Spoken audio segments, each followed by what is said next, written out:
Okay, so now let's make salmon. And I want to test out this no smell thing. So I'm going to put my salmon in here, and I really want to see if the smell escapes the Ropot. Because sometimes when you're making fish at home, the kitchen tends to smell like fish. It tastes delicious, but sometimes it doesn't smell that good.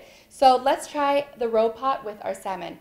I have 2 nice big steaks of salmon. These look delicious, and they're fresh right from the butcher. And I'm going to add just a little bit of oil right into my Ropot.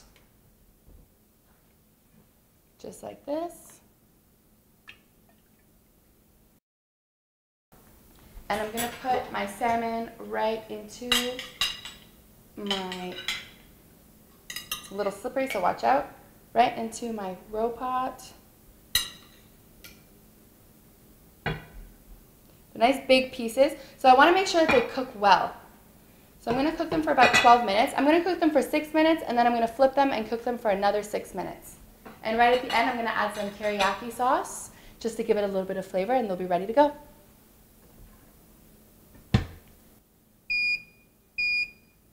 So I've set my setting to pan fry, and I'm going to set it for 12 minutes.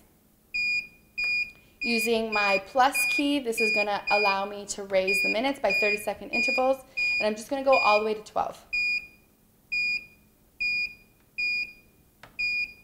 And I'm going to keep an eye on it because at 6 minutes, like I mentioned, I'm going to flip, and then we'll let it cook for the final 6 minutes on the other side, and then right at the end, we'll add some teriyaki. So while that cooks, I'm going to go hang out and relax. All right, so the salmon is just about ready to flip. There's only a couple seconds left. I'm going to open it from the side, and I'm just going to flip quickly and then let that continue cooking for another 6 minutes on the other side. Always making sure to stand on the side while opening up the Ropot because that steam comes out fast, so you want to make sure to avoid hitting it. I'm just going to use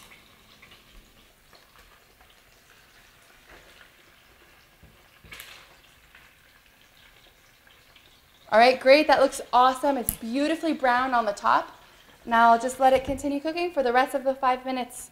Actually, I'll just quickly put it back up, just 30 seconds, just to make sure that it's even on both sides. When this is done, I'm just going to add a little bit of teriyaki sauce and a little bit of water just to give it some nice juice, and we're ready. So I have about 2 tablespoons of water here, and I'm just going to add 2 tablespoons of teriyaki sauce. My salmon is almost ready. There's just about 20 seconds left.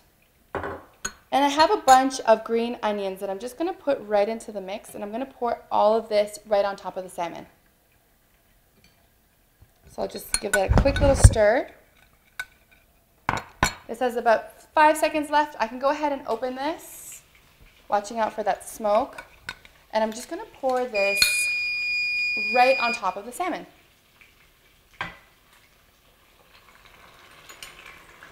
You can hear that bubbling. That's what you're looking for.